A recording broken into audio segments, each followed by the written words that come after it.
warahmatullahi wabarakatuh. Well, hello guys. Kembali lagi dengan saya, Dewi Ramadhani Wulandari dalam video review materi tentang sejarah sastra. Dalam video kali ini saya akan mereview materi tentang sastra Indonesia pada periode tahun 1945 sampai dengan 1953. Dalam video kali ini saya akan membagi 4 bagian, dimulai dari angkatan 45 sampai dengan beberapa pengarang lainnya. Kalau begitu, mari kita mulai review materinya. Bagian yang pertama adalah angkatan 45.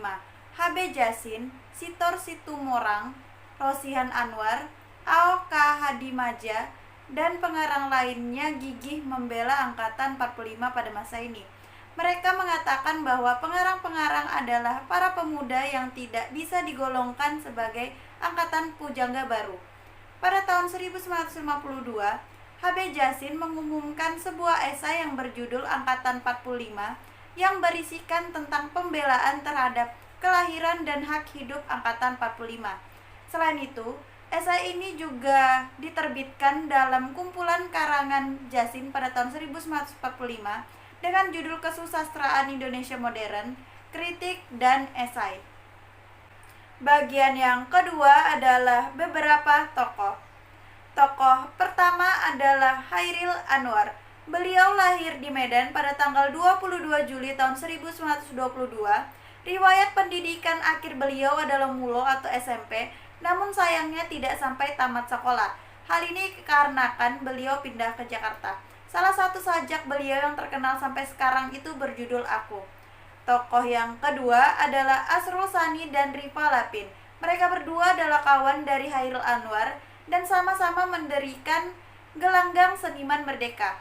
Ketiga penyair ini yaitu Hairil, Asrul, Rifai dianggap sebagai trio pembaharu puisi Indonesia dan juga pelopor angkatan 45. Untuk sajak hasil karya Asrul ini sangat merdu atau melodis. Kata-kata yang beliau gunakan memberikan citra lincah dan juga segar. Dan untuk Rifai, beliau sudah mengumumkan sajak-sajak hasil karyanya dalam majalah terkemuka sejak beliau masih duduk di sekolah menengah. Tokoh ketiga adalah Idrus. Beliau lahir pada tanggal 21 September tahun 1921. Beliau juga dianggap sebagai salah satu tokoh pelopor angkatan 45 bersama dengan Hairil Anwar, Asrul Sani, dan Rifa Lapin. Tokoh keempat adalah Atsdiat K. Miharja. Beliau sudah menerbitkan dan memimpin majalah di Garut pada zaman revolusi. Majalah yang beliau pimpin adalah Gelombang Zaman. Namun, sayangnya nama beliau ini tidak pernah disebut-sebut dalam dunia sastra sampai akhirnya beliau muncul dengan romannya yang berjudul Ateis pada tahun 1968. Tokoh yang kelima adalah Pramoedya Anantatur. Beliau adalah pengarang yang sudah mulai mengarang sejak zaman Jepang dan pada masa awal revolusi. Tetapi, beliau mulai menarik perhatian dunia sastra Indonesia pada tahun 1949 dengan cerpen beliau yang berjudul Blora yang beliau tulis di dalam penjara. Dan roman beliau yang berjudul Perburuan pada tahun 1950 mendapatkan hadiah sayembara mengarang yang diselenggarakan oleh Balai Pustaka. Tokoh yang keenam adalah Muchtar Lubis. Beliau lebih dikenal sebagai wartawan.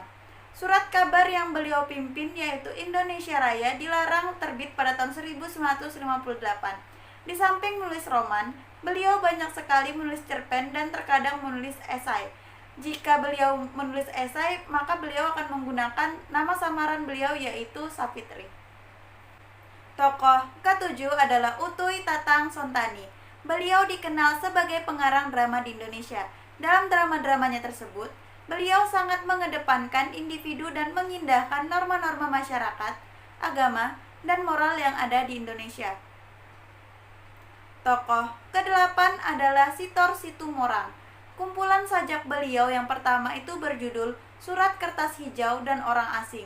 Dalam kumpulan sajaknya ini, beliau banyak mengisahkan tentang pengalaman dan petualangannya selama di Eropa.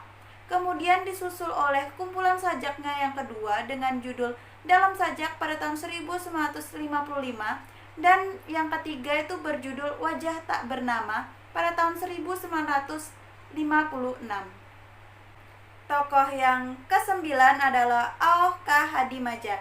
Pada masa Jepang, beliau turun ke Jakarta dan bekerja sebagai penerjemah Sunda di kantor pusat kebudayaan. Sajak-sajak beliau yang dimuat dalam majalah Pujangga Baru sebelum perang itu banyak memuat tentang nyanyian alam. Tokoh ke-10 adalah M. Balfas dan Rusman Suti Sumarga. Beliau lebih dikenal sebagai proasis, walaupun beliau itu banyak menulis sajak. Cerpennya yang berjudul Anak Revolusi menarik perhatian banyak orang dan diumumkan dalam majalah Gema Suasana pada tahun 1948. Kemudian ada Rusman Suti Sumarga. Beliau mulai menarik perhatian pada tahun 1946 dengan cerpennya yang berjudul Gadis Bekasi. Dan cerpennya ini tuh mendapatkan hadiah dari Balai Pustaka. Tokoh yang ke-11 adalah Trisno Soemardjo. Selain dikenal sebagai pengarang, beliau juga dikenal sebagai pelukis. Minat beliau terhadap seni sudah diperlihatkannya sejak awal revolusi. Beliau juga tekun menerjemahkan drama-drama Inggris karya William Shakespeare.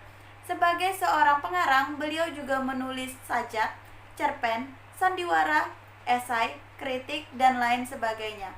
Tokoh yang ke-12 adalah M. Rustanti Kartakusuma. Pada angkatan 45, tulisan beliau ini sedikit berbeda dengan pengarang lainnya, baik isi maupun bentuknya.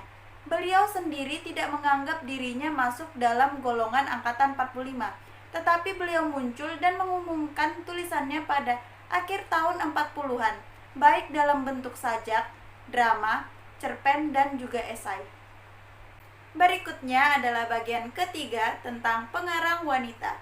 Pengarang wanita pada masa ini tidak banyak jumlahnya. Sekitar 5 pengarang wanita saja yang terkenal pada masa ini antara lain 1. Ida Nasution, 2. Walujati atau Supangkat, 3. S. Rukiah, 4. S.T. Nuraini atau Sani, 5. Suwarsi Jojo Puspito. Selanjutnya bagian terakhir atau bagian keempat adalah beberapa pengarang lain. Pengarang yang pertama adalah P. Sengojo. Saat menulis esai, beliau menggunakan nama Suripman. Beliau memang dikenal sebagai pengarang yang gemar menggunakan nama samaran. Hasil karya beliau kebanyakan diterbitkan dalam majalah, antara lain Pancaraja, Zenit, Gelanggang, Gajah Mada, Indonesia, Pujangga Baru, dan Harian Mimbar Indonesia. Pengarang yang kedua adalah M. Ali. Beliau mempunyai nama lengkap Muhammad Ali Marikar. Beliau dikenal sebagai pengarang cerita pendek, novel, dan naskah drama. Beliau juga menulis sajak, esai, dan menerjemahkan beberapa karya sastra asing. Pengarang yang ketiga adalah Dodong Wijapraja. Beliau mulai menulis puisi sejak tahun 1948.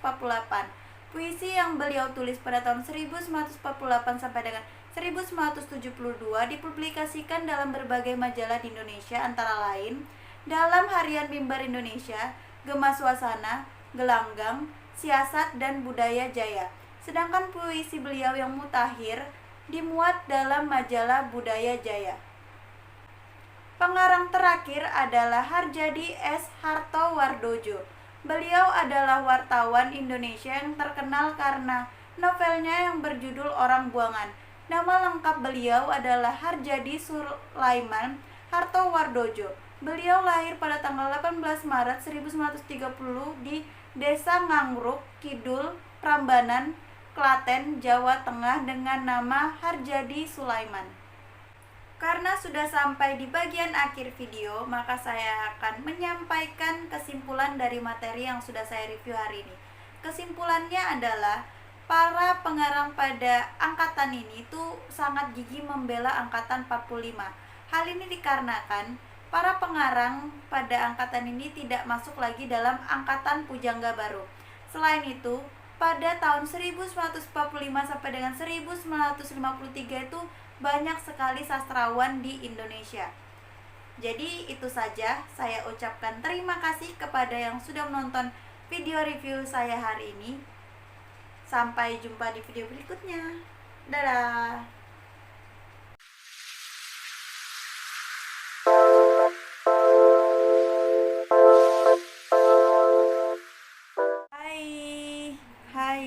Hai hai hai.